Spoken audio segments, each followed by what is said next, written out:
Hello my dear students, आप सभी लोगों का बहुत बहुत स्वागत है आपके अपने यूट्यूब चैनल टीचर्स अड्डा 247 में। और मैं मनोज त्रिपाठी आप सभी लोगों का बहुत बहुत स्वागत करता हूं। एक बार सब लोग जल्दी से लाइव आ जाओ, सेशन को शेयर कर दो, लाइक करो, कमेंट करो और जुड़ जाओ मेरे साथ। मैं जुड़ चुका हूं आपके साथ, आपको अब जुड़ जाना है मेरे साथ। सभी लोगों का बहुत बहुत स्वागत है आपका एक ऐसा चैनल, यूट्यूब चैनल, जहां पर आप टीचिंग संबंधित सभी प्रकार के एग्जाम्स की तैयारी करते हैं और आपकी सफलता को सुनिश्चित करता है टीचर्स अड्डा 247। जल्दी से जुड़ जाइए और सभी लोगों को सेशन को शेयर करना है, लाइक करना है और तब तक बने रहना जब तक कि क्लास कंप्लीट ना हो जाए। बहुत ही इंपॉर्टेंट सेशन के साथ साइंस के प्रश्नों पर कर रहे हैं हम लोग, बहुत ही इंपॉर्टेंट तरीके से चर्चा, क्योंकि इस बार करना है UP TET and C TET आर पार। मंजिलें उन्हें नहीं मिलती जिनके ख्वाब बड़े होते हैं मेरे दोस्त, मंजिलें उन्हें नहीं मिलती हैं जिनके ख्वाब बड़े होते हैं, बल्कि मंजिलें उन्हें मिलती हैं जो जिद पर अड़े होते हैं। तो सब लोग जिद पर अड़ जाओ कि इस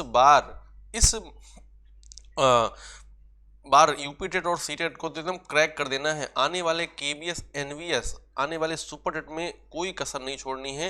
बिल्कुल इस बार सिलेक्शन छीन लेना है, इस बार सिलेक्शन छीन लेना है। तो सभी लोगों का स्वागत है, जो जो हमारे साथ जुड़ते जा रहे हैं उनका बहुत बहुत स्वागत है। हमारे साथ जुड़ चुके हैं सम्मी कपूर जी, रोहित वर्मा जी, सिप्पी जी, ट्राइना जी, काकुल जी, हार्दिक दुबे जी, बहुत बढ़िया, आपका बहुत बहुत स्वागत है। बहुत बहुत स्वागत है आप सभी लोगों का, ठीक है। शिल्पी जी और कविता जी, बहुत बहुत स्वागत है आपका। दुर्गेन जी, बहुत बहुत स्वागत है। सभी लोगों को मेरी तरफ से वेरी वेरी गुड इवनिंग, मेरी तरफ से शुभ संध्या, नमस्कार, सत श्री अकाल, आदाब। और अब सभी लोगों को मैं बता दूं कि आप सभी लोगों के ये जो पर्व चल रहे हैं, दीपावली का जो बहुत ही अच्छा पर्व चल रहा है, इस पर आप सभी लोगों को टीचर्स अड्डा 247 की तरफ से मेरे कोड पर मिल रहा है आपको 77% के साथ डिस्काउंट और डबल वैलिडिटी का ऑफर उठाइए, मौका उठाइए, डबल वैलिडिटी का फायदा उठाइए। डबल वैलिडिटी आपको मिल रही है सभी महापैक पर, टेस्ट पैक पर, सभी प्रकार का सेलिब्रेशन भी, प्रिपरेशन भी। यानी कि आपकी ये जो दिवाली है ये सिलेक्शन वाली है, दिवाली है सिलेक्शन वाली है। यानी कि इस दिवाली में आपको इतना मेहनत करना है कि अगली दिवाली में आप सभी लोग अपने घरों पर जब आएँ तो आप सभी लोग सेलेक्ट होकर पहुँचें, ठीक है। तो सेलिब्रेशन भी, प्रिपरेशन भी, आपको मेरा कोड याद रखना है Y30 और इसके लिए आपको अड्डा 247 ऐप को डाउनलोड करना है। अड्डा 247 ऐप को आप डाउनलोड कर लेंगे, तब आप सभी लोग अपने आप को रजिस्टर करेंगे, अपने मोबाइल नंबर, अपने ईमेल, अपने नाम के साथ, और साथ ही साथ आपको चूज करना होगा अपना सेगमेंट, टीचिंग सेगमेंट चूज करिएगा। वहां पर जाकर आप अपना जो भी मन पसंदीदा बैच हो, मैं तो कहूँगा टीचिंग का हमेशा महापैक लीजिए, कुछ और लेने की आवश्यकता ही नहीं है। एक बार आप लेकर पूरा मुक्त हो जाइए, केवल और केवल फिर पढ़ाई करिए। टीचिंग के महापैक में आपको टेस्ट पैक, ई बुक्स, आपको वीडियो कोर्सेज, लाइव क्लासेस, सब कुछ मिलती है उसमें। डबल वैलिडिटी का फ़ायदा उठाइए। डबल वैलिडिटी का फ़ायदा, ये आपका जो डबल वैलिडिटी है केवल आपके आज और कल तक रहेगी। डबल वैलिडिटी का फ़ायदा उठा लीजिए, डबल वैलिडिटी आपको सभी महापैक पर, ठीक है। और हम लोग बात करते हैं कि ये किसके लिए डबल वैलिडिटी अभी फायदेमंद रहेगी। जो लोग यूपी टेट की तैयारी कर रहे हैं, जो लोग यूपी टेट को अपना लक्ष्य बनाए हुए हैं, तो यूपी टेट के लिए आप सभी लोग एकदम पूरी तरीके से अच्छे से तैयार हो जाइए, पढ़ लीजिए, क्योंकि ये बहुत जल्दी इसका पेपर आने वाला है और आप सभी लोगों को पेपर फर्स्ट और पेपर सेकेंड इसी बार निकाल लेना है। और इसके लिए आपको मेरा कोड याद रखना है Y30 और इसका यूज करके आप सभी लोगों को टीचिंग का महापैक लेना है, जिसमें आपको यूपी टेट भी मिल जाएगा। और यदि आपने सी टेट को लक्ष्य बना रखा है या दोनों को लक्ष्य बना रखा है, तो दोनों को लक्ष्य बना रखें तो बहुत बढ़िया है। तब तो आपको Y30 कोड का यूज करके टीचिंग का महापैक ही लेना है। टीचिंग के महापैक में आज देखिए 12 + 12 मंथ्स का होगा, यानी कि 2 साल का हो जाएगा, 24 मंथ्स का हो जाएगा। ये टीचिंग का महापैक है। इसमें आपको test series, live classes, video courses, ebooks, और ये सब बाइलिंगुअल होता है, आपको परेशान होने की जरूरत नहीं, हिंदी इंग्लिश दोनों चलेगा। मात्र 3031 रुपये में, पहले 3031 रुपये में 1 साल के लिए था, लेकिन आज का जो ऑफर है, आपको दिवाली जो है सिलेक्शन वाली बनानी है, इसलिए आपको 3031 रुपये में 2 साल के लिए सब्सक्रिप्शन मिल रहा है। इतना सस्ता, इतना कॉम्पैक्ट आपको कहीं पर कुछ नहीं मिलने वाला है। ये सब केवल आपको अड्डा 247 पर मिलने वाला है। यदि आपने पढ़ लिया है, सब चीज़ें तैयार कर ली हैं, आपको लगता है कि बस आपको केवल टेस्ट देना है, तो टेस्ट देने के लिए भी आप सब लोग यहाँ पर जुड़ सकते हैं। 501 रुपये में आपको 2 साल के लिए आपको मिल जाएगा टेस्ट पैक, जिसमें कि आप ढेर सारे टेस्ट देंगे, चाहे वो सी टेट के हों, चाहे यूपी टेट के हों, चाहे सुपर टेट के हों, चाहे केवीएस के, एनवीएस के, यानी कि टीचिंग संबंधित हर प्रकार का आप टेस्ट यहाँ पर दे सकते हैं मेरे दोस्त, ठीक है। तो एक बार आप सब लोग मुझे बताइएगा कैसे हैं आप सब लोग? और बढ़िया से आप सब लोग त्यौहार मना रहे हैं, बढ़िया से आप लोग एंजॉय कर रहे हैं, बढ़िया से आप लोग अच्छे से काम कर रहे हैं। ठीक है, यदि आप सब कुछ बढ़िया से कर रहे हैं तो अब अच्छे से आपको आंसर भी करना है। पहला क्वेश्चन मैं आपके सामने रख देता हूं। पहले क्वेश्चन को देखते ही आप लोगों को सबको बढ़िया से आंसर करना है।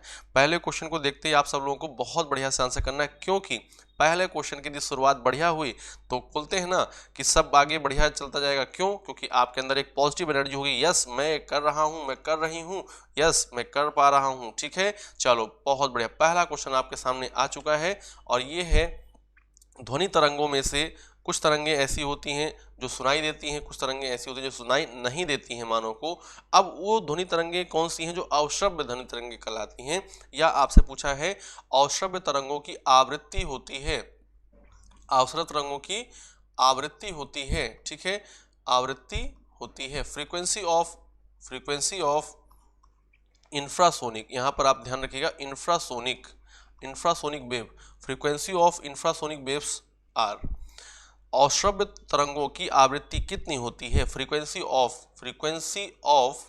ध्यान दीजिएगा, frequency of infrasonic wave 20 hertz से अधिक, 20 हर्ट्ज से कम, 20,000 हर्ट्ज से अधिक और 20 हर्ट्ज से 20,000 हर्ट्ज तक। जल्दी से आप लोग बताइए, बहुत सिंपल सा क्वेश्चन है, कई बार पेपर में आया हुआ क्वेश्चन है।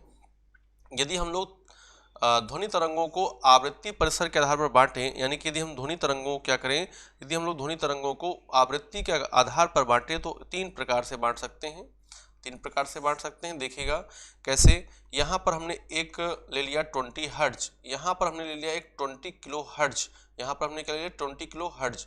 अब 20 हर्ट्ज से लेकर 20 किलो हर्ट्ज तक की जो ध्वनि तरंगें होती हैं, इनको आप क्या कहते हैं? इनको आप कहते हैं ऑडिबल साउंड। क्या बोलते हैं?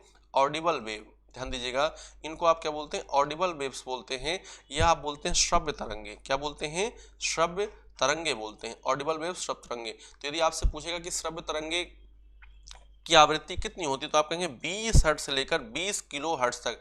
ये क्या लगा हुआ है ना, इसका मतलब क्या होता है? 20,000 मेरे दोस्त। क्या मतलब होता है? जब किसी के साथ किलो लग जाता है तो वो 10 की पावर 3 गुना बड़ा हो जाता है, 10 की पावर 3 गुना बड़ा हो जाता है। ठीक है, तो यहाँ पर क्या हो जाएगा? 20 किलो हर्ट्ज का मतलब 20,000 है ना, 20,000 हर्ट्ज हो जाएगा। अब जो ध्वनि तरंगे 20 किलो हर्ट्ज से ज्यादा होंगी, ऐसी ध्वनि तरंगे जो 20 किलो हर्ट्ज से ज्यादा होती हैं, यहाँ पर आप समझ रहे हैं ना, ऐसे 20 किलो हर्ट्ज से ज्यादा होंगी, इसका इधर का मतलब यहाँ से देखिए, इसका मतलब ये हो गया कि यहाँ पर 20 किलो हर्ट्ज से ज्यादा होना है, 20 किलो हर्ट्ज से ज्यादा होना है, इधर की तरफ जाएंगे आप। ठीक है, तो इनको हम लोग क्या कहते हैं? इनको हम लोग कहते हैं पराश्रव्य। इन्हें हम लोग क्या कहते हैं? पराश्रव्य तरंगे कहते हैं दोस्त, पराश्रव्य तरंगे। और इनको आप बोलते हैं क्या? इनको आप बोलते हैं अल्ट्रासोनिक। इनको आप क्या बोलते हैं? अल्ट्रासोनिक वेव्स बोलते हैं, अल्ट्रासोनिक वेव्स। बहुत बढ़िया, शानदार। अल्ट्रासोनिक वेव्स क्या होती हैं? जिनकी आवृत्ति 20 किलो हर्ट्ज से ज्यादा हो। और इधर वाली जो होंगी, इधर वाली जो होंगी, उनमें क्या होगा? इधर वाली जो होंगी उनकी आवृत्ति 20 हर्ट्ज से कम होगी। इधर भाई क्या है? 20 हर्ट्ज, और इधर कम हो जाएगा। तो इनको हम लोग क्या बोलते हैं? अश्रव्य तरंगे बोलते हैं। क्या बोलते हैं? अश्रव्य तरंगे बोलते हैं, अश्रव्य तरंगे बोलते हैं। ध्यान दीजिएगा, इनको हम लोग बोलते हैं इंफ्रासोनिक। इनको हम लोग क्या बोलते हैं? इंफ्रासोनिक वेव्स बोलते हैं। ठीक है, इंफ्रासोनिक वेव्स। अब आप यहाँ पर आसानी से इस क्वेश्चन का आंसर कर सकते हैं। फिर हम लोग बढ़ते हैं, इसी में कुछ और इंपॉर्टेंट कॉन्सेप्ट को देखते हैं। आप यहाँ पर अब आसानी से आंसर कर सकते हैं। बहुत बढ़िया, सभी लोगों के आंसर मुझे प्राप्त हो रहे हैं। वेरी गुड, सभी लोग बहुत अच्छा कर रहे हैं, बहुत बढ़िया। ये तो सिंपल सा क्वेश्चन है, लेकिन मैंने सिंपल क्वेश्चन इसलिए पहले रख दिया है ताकि आप लोगों के अंदर पॉजिटिव कॉन्फिडेंस आए, मतलब आप पॉजिटिव तरीके से सोचें कि यार कर तो पा रहे हैं, अब आगे करते हैं हम। तो यहाँ पर क्या होता है? 20 हर्ट्ज से कम, less than 20 hertz, B part. जिन लोगों के बी पार्ट आंसर आ रहे हैं वो बधाई के पात्र हैं, बहुत बढ़िया। जिन लोगों के आंसर बी पार्ट आ रहे हैं बधाई के पात्र हैं। ठीक है, बहुत बढ़िया। साहिन परवीन जुड़ चुके हैं, जबीन जी जुड़ चुके हैं, बहुत बढ़िया, है ना। एमकॉर जी जुड़ चुके हैं, बहुत बढ़िया, शानदार। कविता जी जुड़ चुके हैं, बहुत बढ़िया। सब लोग आंसर कर रहे हैं, बहुत बढ़िया। अंजलि जी, अभिषेक जी, बहुत बढ़िया।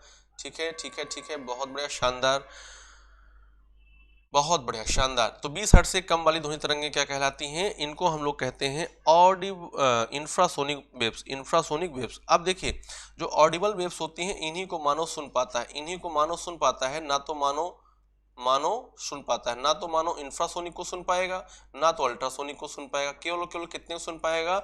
श्रव्य तरंगों को सुन पाएगा, जो कि 20 हर्ट्ज से लेकर 20 किलो हर्ट्ज तक होती हैं। तो कई बार पेपर में ऐसे क्वेश्चन आता है कि मानव किन ध्वनि तरंगों को सुन पाता है जिनकी आवृत्ति 20 हर्ट्ज से लेकर 20 किलो हर्ट्ज तक होती है। अल्ट्रासोनिक को इन्हें कौन सुन पाता है? इन्हें छोटे जानवर सुन पाते हैं, जैसे कि कुत्ता हो गया, कुत्ता है ना, जैसे कुत्ता हो गया, बिल्ली हो गया, कुत्ता हो गया, बिल्ली हो गया। फिर कौन हो जाता है? चमगादड़ हो गया, चमगादड़ हो गया, ठीक है। डॉल्फिन हो गया, ये इनको सुन लेते हैं। इनको कौन सुन पाता है? ये सुन लेते हैं, ठीक है। और जो अश्रव्य तरंगे होती हैं इनको बड़े बड़े जानवर सुन पाते हैं, जैसे कि हाथी हो गया, हाथी एलिफेंट, गैंडा हो गया, राइनोसेरस, गैंडा सुन लेता है, और ब्लू व्हेल सुन लेगी, व्हेल, है ना। ये आदि इनको क्या कर पाते हैं? सुन पाते हैं। तो ये बहुत इंपॉर्टेंट क्वेश्चन हो जाता है, आपको इसको ध्यान रखना है। आंसर जो है इसका तो 20 हर्ट्ज से कम हो जाता है, लेकिन अदर्स चीजें जो मैंने बताई वो भी आपको ध्यान रखनी है। क्वेश्चन नंबर 2 पर आते हैं। बहुत ज्यादा जाना पहचाना है। चमगादड़ अंधेरे में उड़ते हैं क्योंकि, चमगादड़ अंधेरे में उड़ते हैं क्योंकि, बताइए जल्दी से, चमगादड़ अंधेरे में क्यों उड़ते हैं? Bats fly in the dark because, bats fly in the dark because ये श्रव्य तरंगें उत्पन्न करते हैं, दे जनरेट या दी जनरेट ऑडिबल्स वेव, ये पराश्रव्य तरंगें उत्पन्न करते हैं, दी जनरेट अल्ट्रासोनिक वेव्स, ये अश्रव्य तरंगें उत्पन्न करते हैं, the generate audible inaudible waves, and इन्हें अंधेरे में अधिक दिखाई देता है। क्या होगा आंसर? सब लोग सोच के बताइएगा, सब लोग सोच के बताइएगा, आंसर करिएगा, सब लोग सोच कर आंसर करिएगा। टेल मी, सब लोग सोच कर आंसर करिएगा मेरे दोस्त, बहुत इंपॉर्टेंट है, बहुत इंपॉर्टेंट है, ठीक है। सब लोग सोच के आंसर करिएगा, क्या होगा इसका आंसर। तो देखिए, चमगादड़ जो है इनको आपने अभी मैंने पढ़ाया, चमगादड़ को मैंने अभी पढ़ाया कि ये पराश्रव्य तरंगों को सुन पाते हैं। तो यहाँ से तो आपको अंदाजा लगा लेना चाहिए था कि कुछ ना कुछ इसका रिलेशन है इनसे, कुछ ना कुछ इसका रिलेशन है पराश्रव्य तरंगे का अल्ट्रासोनिक वेव्स का, ठीक है। पराश्रव्य तरंग का अल्ट्रासोनिक वेव का चमगादड़ से संबंध है, बैट से संबंध है। तो यहाँ पर देखिए कौन सा वो ऑप्शन है जहाँ पर पराश्रव्य की बात हो रही है। तो ये श्रव्य तरंगे उत्पन्न करते हैं, ना बच्चा।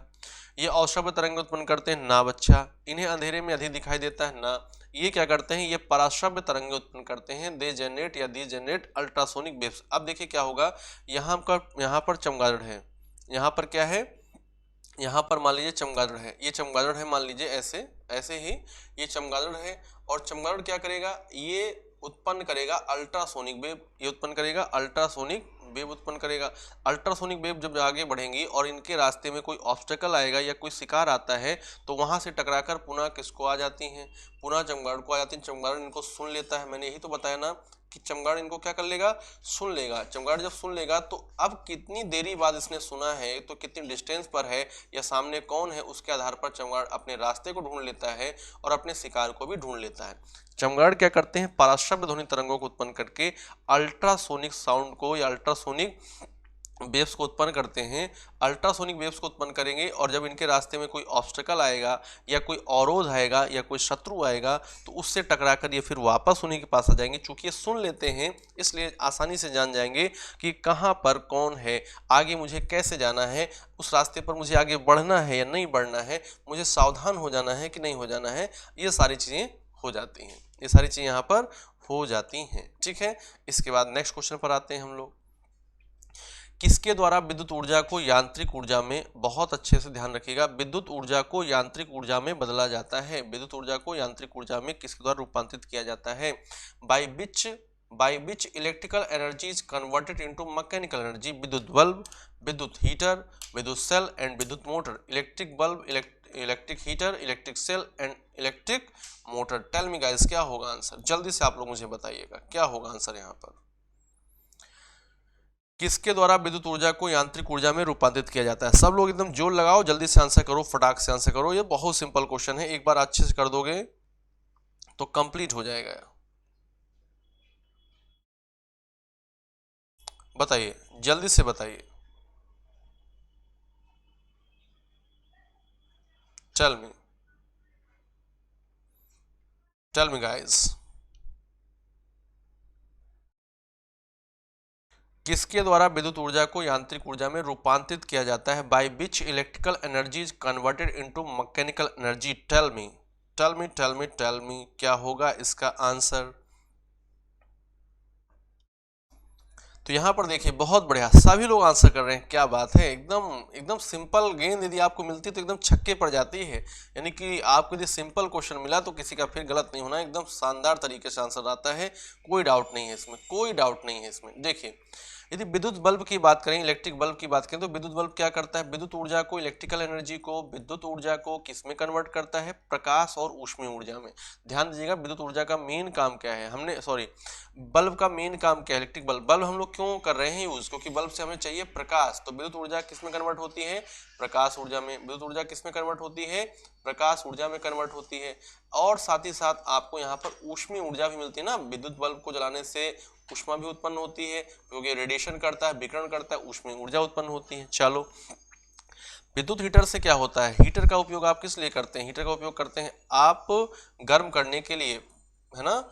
विद्युत ऊर्जा इसमें भी यूज होगी, और विद्युत ऊर्जा का उपयोग करके आप क्या करेंगे, इसको ऊष्मीय ऊर्जा में कन्वर्ट करते हैं, यानी कि हीट एनर्जी में कन्वर्ट करते हैं। ठीक है, इलेक्ट्रिक सेल की बात करें, इलेक्ट्रिक सेल की बात करें तो जो विद्युत ऊर्जा है, इलेक्ट्रिकल एनर्जी है, ये किस में कन्वर्ट होती है, ये केमिकल एनर्जी में कन्वर्ट होती है। ठीक है, और विद्युत मोटर जो है, विद्युत मोटर ये करेगी इलेक्ट्रिकल एनर्जी को किस में कन्वर्ट करेगी, ये करेगी मैकेनिकल एनर्जी में। आप जब मोटर चलाते हैं तो पानी आपका ऊपर चढ़ जाता है कि नहीं, पानी आपके ऊपर चढ़ जाता है, मोटर चलाते हैं तो क्या को गतिमान होने लगती है ना वस्तुएं। इस तरीके से हम कह सकते हैं कि विद्युत ऊर्जा को यांत्रिक ऊर्जा में बदलने वाला कौन है, विद्युत मोटर है, इलेक्ट्रिक मोटर है। आप सभी लोगों का बिल्कुल सही आंसर, आपको मेरी तरफ से लाइक मिलता है, सिंपल क्वेश्चन है फिर भी मैंने लाइक दे दिया आप लोगों को, कोई दिक्कत नहीं।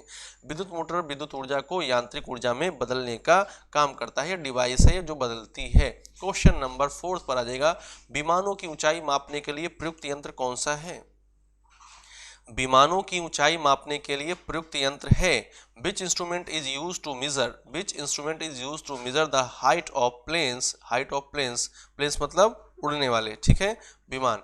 Odometer, ammeter, altimeter, audiometer, odometer, ammeter, altimeter और ऑडियोमीटर। पहले तो इसका आंसर बताइए, फिर हम लोग ये जो 4 दिए हुए हैं ना, इनके भी ऑप्शंस को देखकर इनको भी देखकर कि ये क्या क्या करते हैं अच्छे से याद रख लेंगे। ठीक है, बताइए, टेल मी जल्दी से बताइए, सब लोग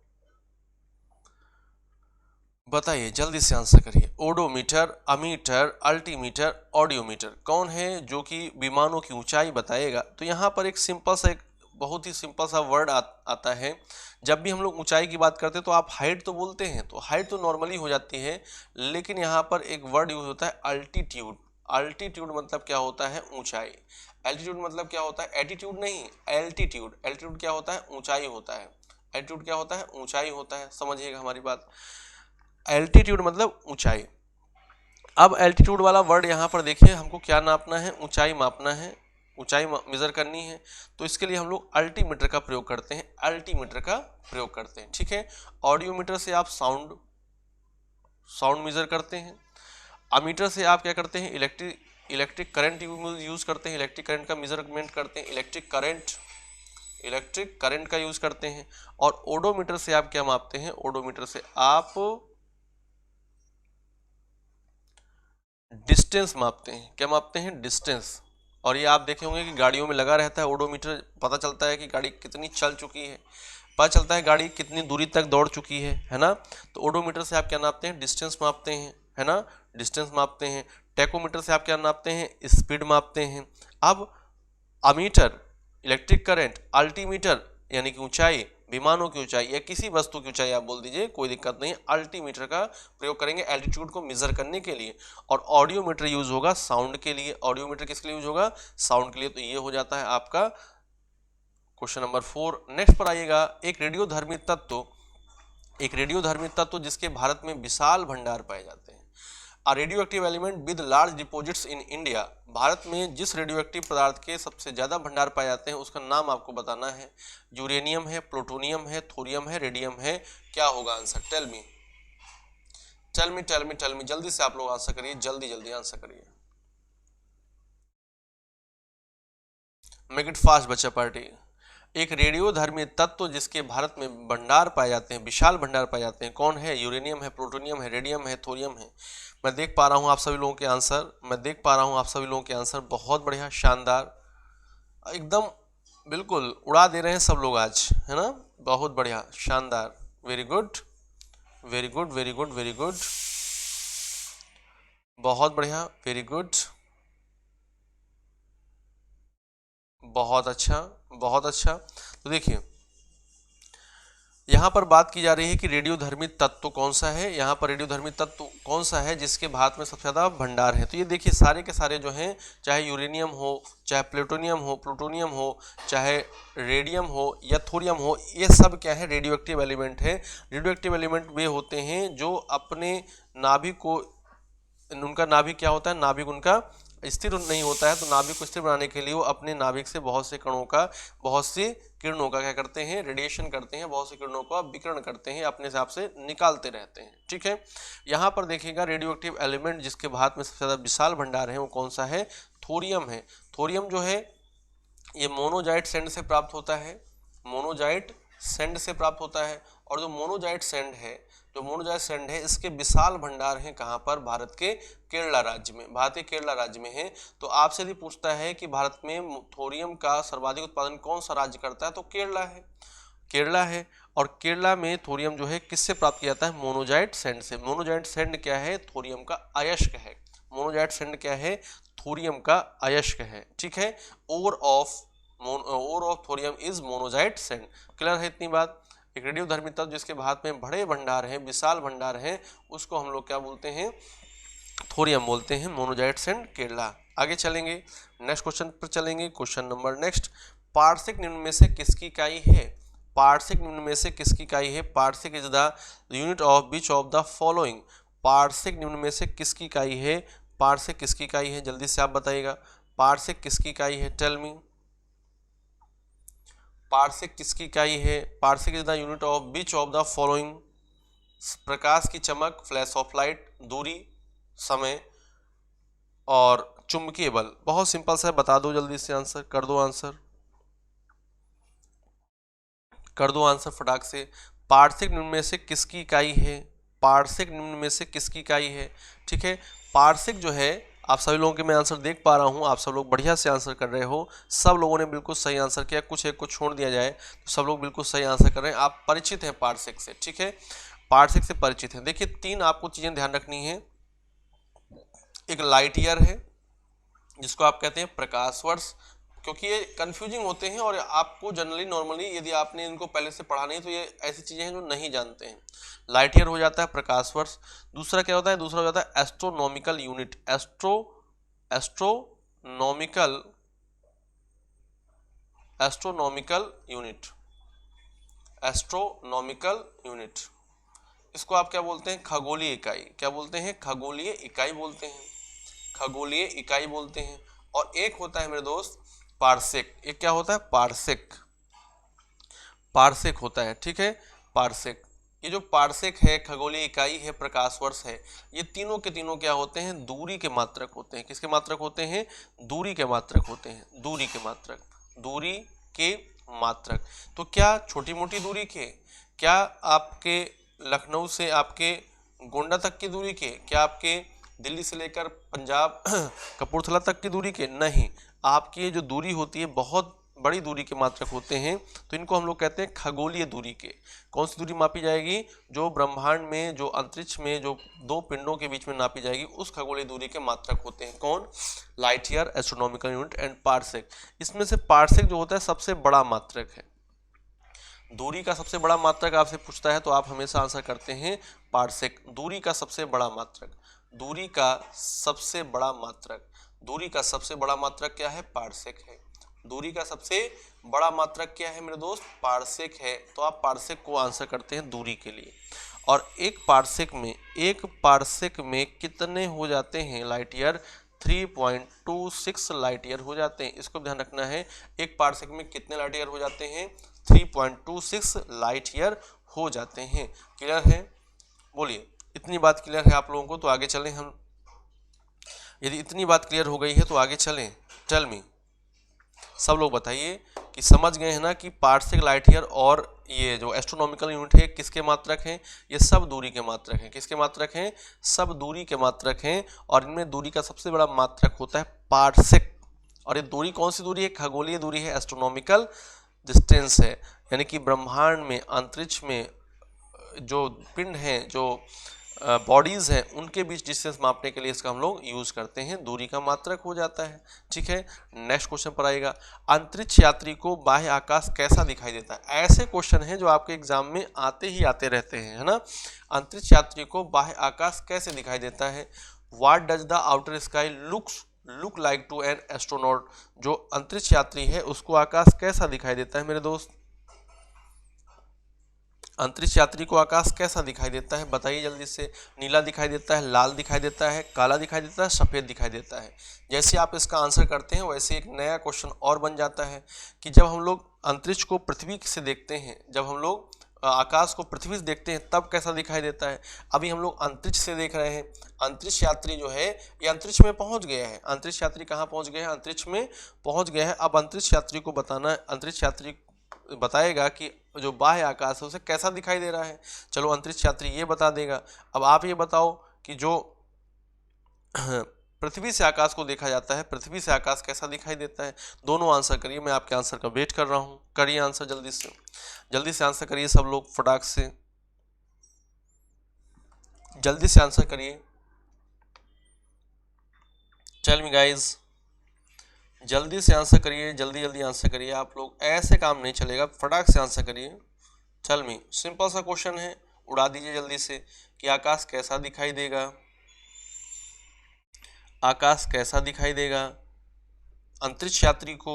तो यहाँ पर मैक्सिमम लोगों का आंसर आ रहा है, बहुत बढ़िया। मैक्सिमम लोगों का आंसर क्या आ रहा है, मैक्सिमम लोग आंसर कर रहे हैं कि काला दिखाई देगा। कैसा दिखाई देगा, काला दिखाई देगा। बिल्कुल, अंतरिक्ष यात्री को बाह्य आकाश कैसा दिखाई देता है, काला दिखाई देता है। कैसा दिखाई देता है, काला दिखाई देता है। लेकिन जब आकाश को पृथ्वी से देखा जाता है, पृथ्वी की सतह से, पृथ्वी की सतह से बोलें या पृथ्वी से बोलें, पृथ्वी की सतह से बोलें या फिर पृथ्वी से बोलें, बात एक ही है। पृथ्वी से देखने पर आकाश का रंग, देखने पर आकाश का रंग कैसा होगा, आकाश का रंग कैसा होगा, ये आप बताओ। अच्छा, बहुत बढ़िया, सब लोग आंसर कर रहे हैं नीला। क्या बात है, एकदम बहुत बढ़िया, शानदार, नीला। बहुत बढ़िया मेरे शेर और शेरनियों, एकदम राइट आंसर कर रहे हैं, नीला। क्या आंसर आ रहा है, नीला। यस, नीला रंग आ रहा है, नीला आ रहा है, नीला, है ना। अब सुनना हमारी बात, बहुत ध्यान से समझना।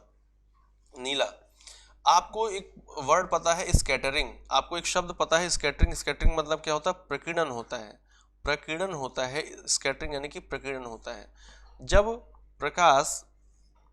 प्रकाश धूल कणों से या अन्य ठोस कणों से टकराता है तो ये चारों दिशाओं में क्या हो जाता है, फैल जाता है। प्रकाश का इस प्रकार से फैलना क्या कहलाता है, प्रकाश का प्रकीर्णन या स्कैटरिंग कहलाता है। प्रकाश का प्रकीर्णन या स्कैटरिंग कहलाता है। तो यदि आपसे पूछा है किस रंग का प्रकीर्णन सर्वाधिक होता है, किस रंग का प्रकीर्णन सबसे कम होता है, ठीक है, तो लाल रंग आपने याद रखा होगा, लाल रंग, है ना। रेड लाइट का प्रकीर्णन सबसे कम होता है, प्रकीर्णन सबसे कम होता है, स्कैटरिंग सबसे कम होती है। रेड कलर की प्रकीर्णन कम होने का कारण क्या है, क्योंकि इसकी तरंग दैर्ध्य क्या होती है, सबसे ज्यादा होती है, इसकी वेवलेंथ सबसे ज्यादा होती है। और नीले रंग का, या आप कहेंगे बैगनी रंग का, बैगनी के बाद इंडिगो, जामुनी, फिर नीला आ जाता है। बैगनी और नीला रंग, बैगनी के बाद नीला आ जाएगा, ठीक है। इनका प्रकीर्णन क्या होता है, बहुत ज्यादा होता है, प्रकीर्णन अधिक होता है, प्रकीर्णन सर्वाधिक होता है, प्रकीर्णन सर्वाधिक होता है। इसलिए ये रंग क्या होता है, बहुत ज्यादा फैल जाते हैं। इस कारण जो चीजें होती हैं उसी रंग की दिखाई देती हैं, ठीक है। तो पृथ्वी की सतह से या पृथ्वी से देखने पर आकाश का रंग नीला हो जाता है। आप मुझे बताइएगा, जो डेंजर सिग्नल होते हैं, जो खतरनाक, आपने देखा होगा कि जैसे कि आप यातायात ट्रैफिक सिग्नल पर जाते हैं तो ट्रैफिक सिग्नल रेड कलर का होता है। डेंजर से आप रुकना होता है, रेड से क्या होता है, रुकना होता है। डेंजर सिग्नल किस रंग के बनाए जाते हैं, डेंजर सिग्नल रेड कलर के बनाए जाते हैं। डेंजर सिग्नल किस रंग के बनाए जाते हैं, रेड कलर के बनाए जाते हैं। क्यों बनाए जाते हैं रेड कलर के, क्योंकि रेड कलर का प्रकीर्णन, रेड कलर का फैलाव बहुत कम होता है, और यदि बहुत कम होगा तो दूर तक जाएगा। ये क्या होगा, दूर तक जाएगा, दूर तक आपको दिखाई देगा। तो रेड कलर का यूज करते हैं हम लोग सिग्नल के लिए, डेंजर सिग्नल के लिए, क्योंकि इसका प्रकीर्णन क्या होता है, बहुत कम होता है। समझ गए हैं सब लोग, बताइए समझ गए हैं मेरे दोस्त। यदि सब लोगों ने समझ लिया तो हम लोग नेक्स्ट क्वेश्चन पर चलेंगे। सब लोगों ने समझ लिया है ना, सब लोग समझ गए हैं, बोलो जल्दी से, ऐसे नहीं चलेगा काम। सब लोग एक बार यस और नो में आंसर कर दो, तभी हम लोग आगे चलेंगे। यस और नो, सब लोग आंसर करिए, यस और नो। टेल में जल्दी से आंसर करो, यस और नो। मैक्सिमम लोग कर रहे हैं यस यस यस। चलो clear, all things are clear ना, all things are clear. Question number 8 पर आ जाएगा। किसी मिश्रण में स्टार्च की मौजूदगी का पता लगाया जा सकता है। मैंने आपको ये बहुत बार आपको समझाया है कि स्टार्च का पता लगाना है तो कैसे लगाएंगे। स्टार्च यानी कार्बोहाइड्रेट, स्टार्च यानी कार्बोहाइड्रेट का पता लगाना है तो कैसे लगाएंगे मेरे दोस्त, बताइए। स्टार्च या कार्बोहाइड्रेट का पता लगाना है तो किसका यूज करेंगे। The presence of starch in the mixture can be detected by iodine द्वारा, फ्लोरीन द्वारा, ब्रोमीन द्वारा और क्लोरीन द्वारा। टेल मी क्या होगा आंसर। यहाँ पर आयोडीन, फ्लोरीन, ब्रोमीन और क्लोरीन ये सब के सब क्या है, हेलोजन एलिमेंट हैं, हेलोजन तत्व हैं। ये सब का कैसे एलिमेंट है, हेलोजन एलिमेंट है, हेलोजन तत्व है। मैंने आपको बताया है कि जो हेलोजन्स होते हैं इनको कौन से ग्रुप में रखते हैं। तो यदि आपको याद है तो आप मुझे आंसर करिए, ये सब क्या है, हेलोजन तत्व है, हेलोजन, हेलोजन एलिमेंट है। आप मुझे बताइएगा कि आवर्त सारणी में किस ग्रुप में शामिल है, आवर्त सारणी में किस वर्ग में रखे गए हैं। चल मी, आवर्त सारणी में किस ग्रुप में किस वर्ग में रखे गए हैं, जल्दी से बताओ। आवर्त सारणी में ये किस ग्रुप में रखे गए हैं, किस वर्ग में रखे गए हैं।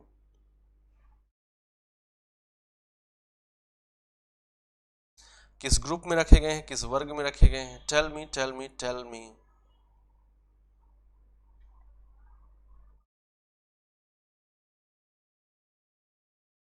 बहुत बढ़िया, शानदार। हेलोजन तत्वों को हम लोग आवर्त सारणी के 17वें ग्रुप में रखते हैं, 17वें वर्ग में रखते हैं। आवर्त सारणी में कहाँ रखे गए हैं, 17वें वर्ग में रखे हैं, 70th ग्रुप में रखे गए हैं। यहाँ पर फ्लोरीन और क्लोरीन ये दोनों क्या होते हैं, फ्लोरीन और क्लोरीन जो होते हैं ये सामान्य ताप और दाब पर या रूम टेम्परेचर पर ये दोनों गैसेज होते हैं। ये दोनों क्या होते हैं, गैसेज होती हैं, गैसें होती हैं, ठीक है। आयोडीन, आयोडीन सामान्य ताप और दाब पर क्या होता है, सॉलिड में होता है। क्या होता है, सॉलिड होता है। और ब्रोमीन सामान्य ताप और दाब पर किस में होती है, लिक्विड स्टेट में होती है। तो देखिए ये बहुत इंपॉर्टेंट है, आपसे पूछ सकता है कि ये जो हेलोजेंस हैं इनमें सॉलिड स्टेट में कौन होगा, तो आयोडीन होता है। कौन होता है, आयोडीन। लिक्विड स्टेट में कौन होता है, ब्रोमीन होता है। आयोडीन का उपयोग करते हैं आप किसी भी मिक्सचर में स्टार्च की उपस्थिति का पता लगाने के लिए। और जैसे ही आप उस मिक्सचर में, जैसे ही आप उस मिश्रण में क्या करते हैं, आयोडीन की 2-4 बूंदें डालते हैं, आयोडीन का जो घोल बनाकर उसकी 2-4 बूंदें डालते हैं तो रंग कैसा हो जाता है, काला नीला या नीला काला हो जाता है, काला नीला रंग, नीला काला रंग, नीला काला रंग हो जाता है। नीला काला रंग से हम लोग किसकी उपस्थिति बता देते हैं,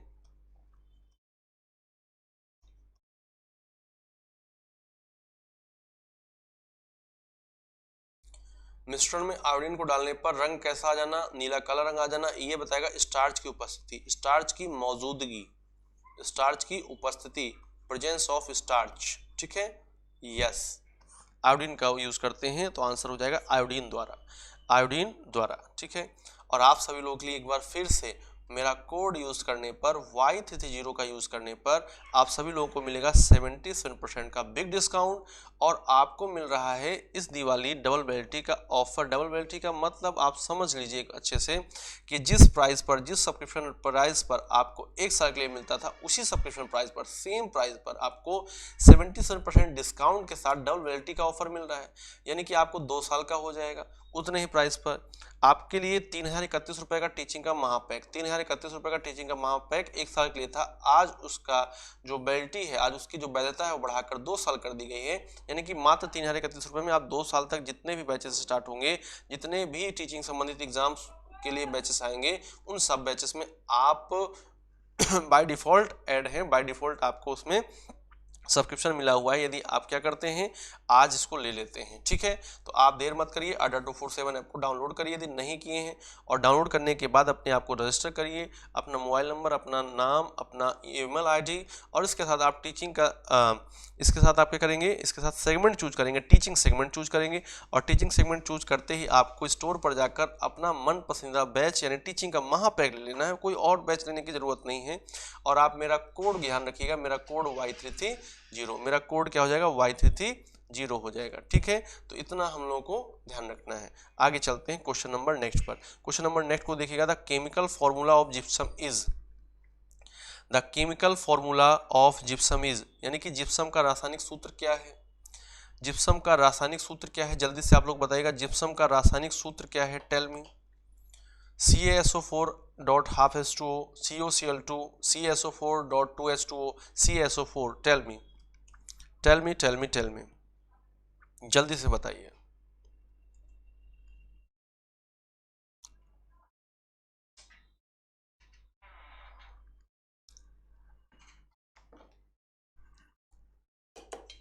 बताइए बताइए, जल्दी से आंसर करिए।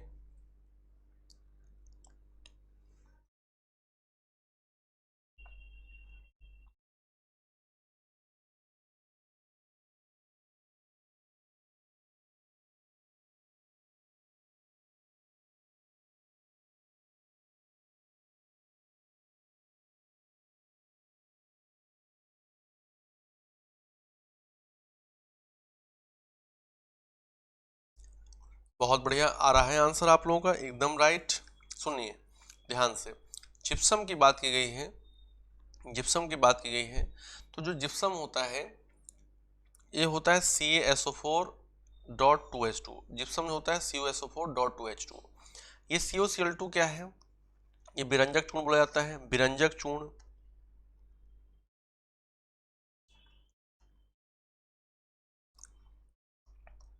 विरंजक चूर्ण बोला जाता है, ब्लीचिंग पाउडर बोला जाता है, इसको क्या बोलते हैं हम लोग, ब्लीचिंग पाउडर, ब्लीचिंग पाउडर बोलते हैं, ठीक है। और ये जो ये हो जाए कैल्शियम सल्फेट, कैल्शियम सल्फेट हो जाता है।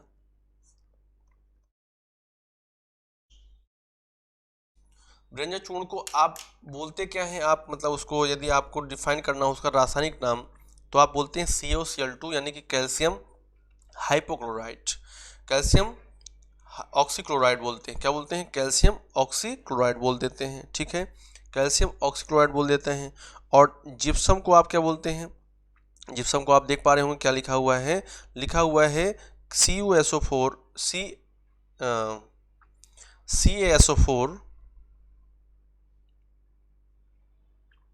CaSO4 डॉट 2H2 है ना, CaSO4 डॉट 2H2O, ये क्या हो जाता है, ये हो जाता है कैल्शियम हाइड्रेट, है ना, कैल्शियम हाइड्रेट हो जाता है, इसको हम लोग बोलते हैं कैल्शियम सल्फेट डाइहाइड्रेट, ऐसे बोल देते हैं कैल्शियम सल्फेट डाइहाइड्रेट, इसको क्या बोलते हैं, calcium sulphate, calcium sulphate dihydrate, calcium sulphate dihydrate बोल देते हैं, ठीक है, कैल्शियम सल्फेट डाइहाइड्रेट बोल देते हैं।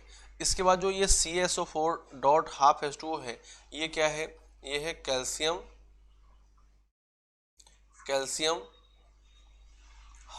Sulphate, calcium sulphate semi hydrate, semi hydrate, इसको आप बोलते हैं प्लास्टर ऑफ पेरिस, इसको आप क्या बोलते हैं, POP, प्लास्टर ऑफ पेरिस बोलते हैं, प्लास्टर ऑफ पेरिस। जो प्लास्टर ऑफ पेरिस है ये कैल्शियम सल्फेट डाइहाइड्रेट यानी कि जिप्सम को गर्म करने पर बनता है, plaster of Paris, POP, plaster of Paris. देखिएगा क्या होगा, CaSO4 डॉट 2H2O, इसको हम लोगों ने क्या किया, गर्म किया, टेम्परेचर भी याद रखिएगा 100 डिग्री सेल्सियस तक गर्म किया, तो CaSO4 हाफ H2O ये बन गया, CaSO4 हाफ H2O बन गया, ठीक है, ये हो जाएगा आपका आंसर हो जाएगा CaSO4 dot 2H2O, CaSO4 and half H2O, ये हो जाता है जिप्सम, ये क्या हो जाता है, जिप्सम हो जाता है, ये जिप्सम हो जाता है, ये जिप्सम। तो जिप्सम को आप कितना गर्म करेंगे, जिप्सम को 100 डिग्री सेल्सियस तक गर्म करने पर क्या बनेगा, प्लास्टर ऑफ पेरिस बनेगा, क्या बनेगा, प्लास्टर ऑफ पेरिस बनेगा। क्लियर है? चलो नेक्स्ट क्वेश्चन पर आ जाओ। कौन सी धातु अपने ही ऑक्साइड से रक्षित होता है? ये बहुत अच्छा क्वेश्चन है, करो जल्दी से। कौन सी धातु अपने ही ऑक्साइड से रक्षित होता है? Tell me. Which metal is protected by its own oxide?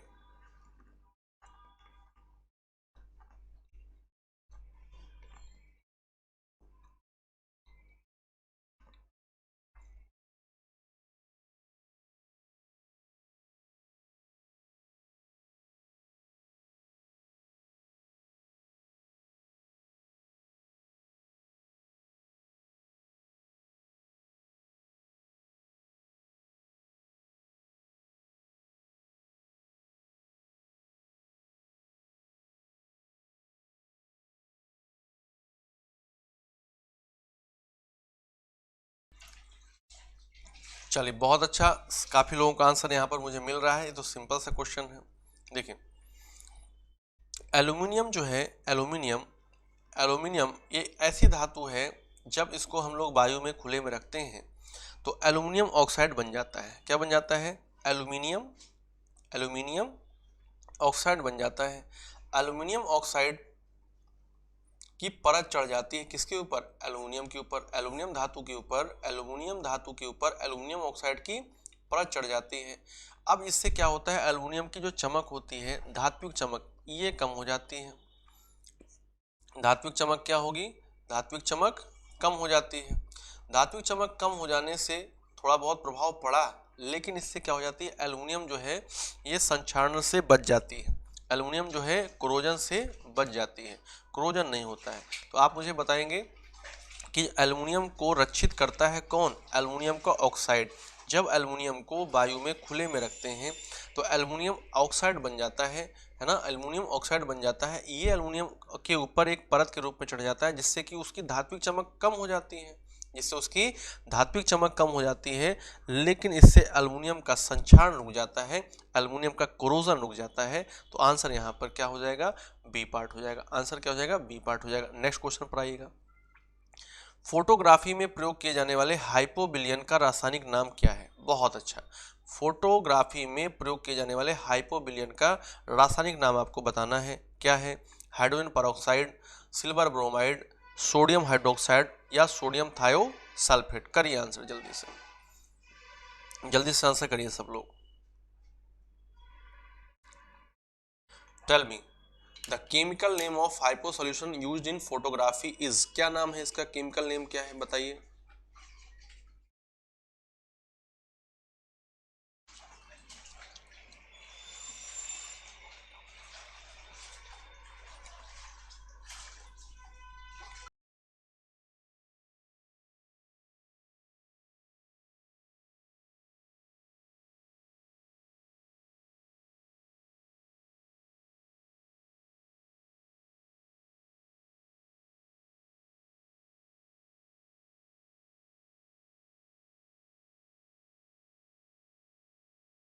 तो काफ़ी कम लोग इसका आंसर कर पा रहे हैं। देखिए ये क्वेश्चन यदि नया हो आपके लिए तो देख लीजिए। हाइपो को हम लोग क्या कहते हैं? हाइपो को हम लोग कहते हैं सोडियम थायोसल्फेट। सोडियम थायोसल्फेट जो है इसे कहा जाता है हाइपो। क्या कहा जाता है? हाइपो कहा जाता है। देखिए सिल्वर ब्रोमाइड का भी यूज होता है फोटोग्राफी में, सिल्वर ब्रोमाइड का भी यूज होता है, लेकिन इसको हाइपो नहीं कहते हैं। सिल्वर ब्रोमाइड का भी यूज होता है, लेकिन इसको हम लोग हाइपो नहीं कहते हैं। हाइपो किसको कहते हैं? सोडियम थायोसल्फेट को। सोडियम थायोसल्फेट को हम लोग किस में यूज करते हैं? फोटोग्राफी में यूज करते हैं। फोटोग्राफी में यूज करते हैं। फोटोग्राफी में ये भी यूज होता है सिल्वर ब्रोमाइड, बट हाइपो किसको कहते हैं? सोडियम थायोसल्फेट को कहते हैं। नेक्स्ट पे आ जाएगा। मूत्र का पीला रंग किस वर्णक के कारण होता है? The yellow colour of urine is due to which pigment? Urinoid, cytochrome, uric अम्ल एंड यूरोक्रोम। टेल मी किस कारण मूत्र का रंग पीला होता है? जल्दी से आप लोग बताइए किस कारण मूत्र का रंग पीला होता है? यूरिनोइड के कारण, साइटोक्रोम के कारण, यूरिक अम्ल के कारण और यूरोक्रोम के कारण। टेल मी जल्दी से आंसर करिए।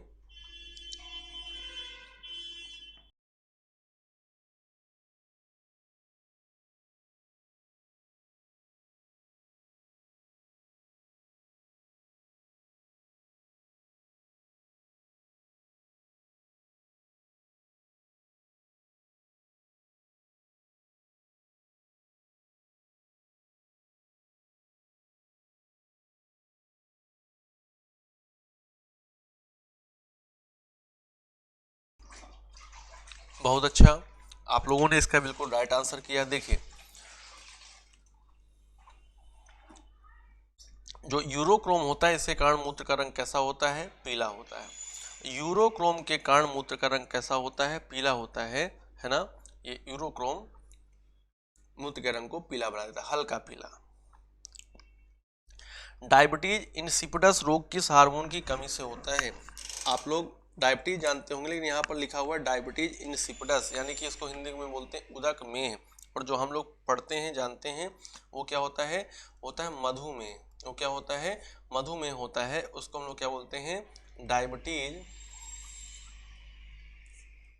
डायबिटीज मेलिटियस, है ना।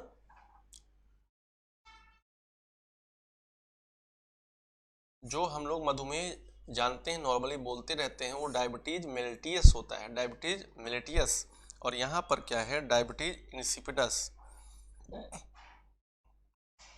डायबिटीज इंसिपिडस, डायबिटीज इंसिपिडस उदक में रोग किस हार्मोन की कमी से होता है? सोरेटोस्टेटिन, ग्लूकागॉन, इंसुलिन और बेसोप्रिन। कौन सा हार्मोन होगा? चल मी, कौन सा हार्मोन होगा? किस हार्मोन की कमी से या किस हार्मोन से ये डायबिटीज इंसिपिडस रोग हो जाता है? बताइए।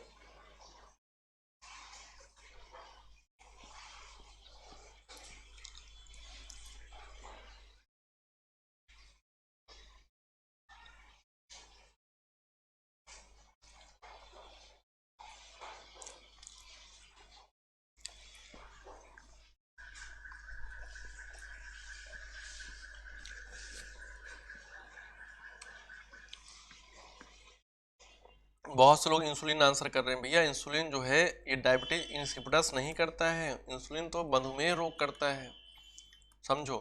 इंसुलिन की कमी से क्या होगा? मधुमेह होगा, मधुमेह कमी से डायबिटीज इन मेलिटियस होगा, डायबिटीज मेलिटियस होगा। यहाँ आपसे देखो पूछा गया डायबिटीज इंसिपिडस, डायबिटीज इंसिपिडस पूछा गया है, उदक में पूछा गया है। तो उदक में रोग जो होता है ये वैसोप्रेसिन हार्मोन की कमी से होता है। और इसमें क्या होता है? डायबिटीज इंसिपिडस में बार बार पेशाब करना, पेशाब करने जाते हैं रोगी जो होता है, बार बार उसको पेशाब करने का मन करता है। इसमें क्या होता है? इसमें शरीर में मूत्र की मात्रा बढ़ जाती है, मूत्र की मात्रा बढ़ जाती है।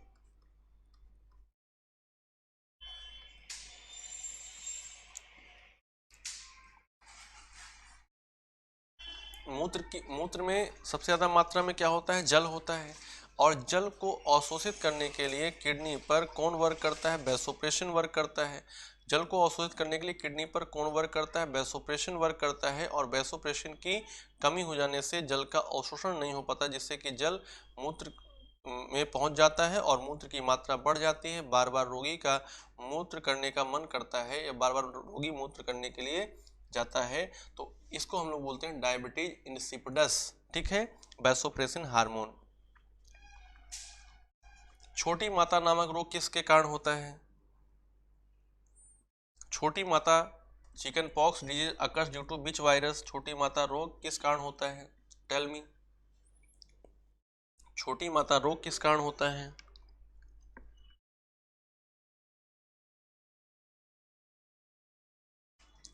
Variola virus, staphylococcus, vibrio cholerae और डीएनए विषाणु द्वारा। क्या होगा आंसर?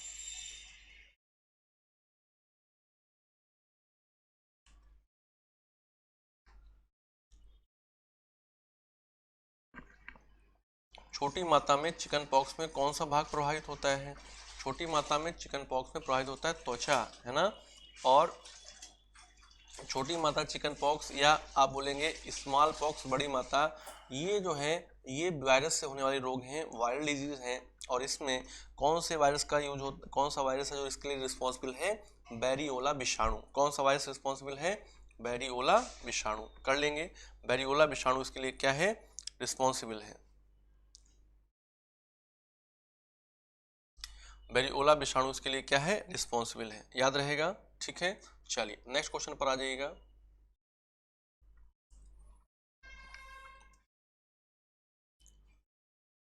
दाद एक बीमारी है, रिंग वर्म इज अ ये आपका क्या है, ये आपका होमवर्क है। आप सभी मुझको होमवर्क जरूर करके दिखाइएगा, कमेंट बॉक्स में कमेंट जरूर करिएगा, ठीक है। होमवर्क करके जरूर आप मुझे दिखाइएगा। और इसके बाद ये आपका होमवर्क है, 2 आपके होमवर्क हैं, ठीक है। ये भी आपका क्या है, होमवर्क है। डीपीटी वैक्सीन का प्रयोग किन बीमारियों से बचने के लिए किया जाता है? डीपीटी वैक्सीन का यूज किन बीमारियों से बचने के लिए किया जाता है? ये भी होमवर्क और ये भी होमवर्क, दोनों होमवर्क आप मुझे कमेंट बॉक्स में करके दिखाएंगे। और आप सभी लोगों के लिए दिवाली जो है सिलेक्शन वाली है, और मेरा कोड यूज करिए Y30, जिससे कि आपको 77% का डिस्काउंट तो मिलेगा ही मिलेगा। इस समय आपको डबल वैलिडिटी भी मिल जाएगी, यानी कि आप बहुत ही कम प्राइस पर 2 साल का सब्सक्रिप्शन ले सकते हैं। मात्र 3031 रुपये में आप अपनी सफलता को सुनिश्चित कर सकते हैं। आप सभी लोगों के लिए ये जो दिवाली है सिलेक्शन वाली बन जाएगी। तो आप सभी लोग मेरा कोड यूज करिए Y30, और आप ले लीजिए अपने टीचिंग का एक महापैक, जिसमें कि सारी की सारी समस्याएं दूर। उसी में आपको मिल जाएंगे लाइव क्लासेज, उसी में वीडियो कोर्सेज, उसी में आपको मिल जाएंगे टेस्ट सीरीज, उसी में आपको मिल जाएंगे ई बुक्स, PDF, सब कुछ उसी में मिल जाएगा। आपको अपनी सफलता के लिए बस क्या करना है, एक कदम आगे बढ़ाना है। अड्डा 247 ऐप को डाउनलोड करके आपको टीचिंग सेगमेंट चूज करके अपने आप को रजिस्टर करके टीचिंग सेगमेंट चूज करके मेरा कोड Y30 लगा देना है, जिससे आपको मिल जाएगी सफलता, ठीक है। और आपको ध्यान रखना है, रोजाना शाम को 7 बजे हम लोग मिलते हैं 7 PM पर। साइंस के प्रश्नों पर करते हैं बार, क्योंकि इस बार करना है हम लोग को यूपी टेट पार। धन्यवाद, थैंक यू सभी लोगों का, बहुत बहुत धन्यवाद, तहे दिल से धन्यवाद। और सभी लोग ऐसे ही अपने परिवार में, अपने दोस्तों के साथ, सभी के साथ खुशियां बांटते रहें, त्योहारों को अच्छे सेलिब्रेट करते रहें, और अपने सफलता के लिए भी काम करते रहें, अपने आप को सफल भी बनाएं, ठीक है। तो चलिए आज की क्लास को हम लोग यहीं तक रखते हैं। आप सभी लोगों का बहुत बहुत धन्यवाद, थैंक यू। सभी लोगों को शुभ रात्रि, गुड नाइट, और एक बार सभी लोगों को फिर से हैप्पी दिवाली। जय हिंद, जय भारत।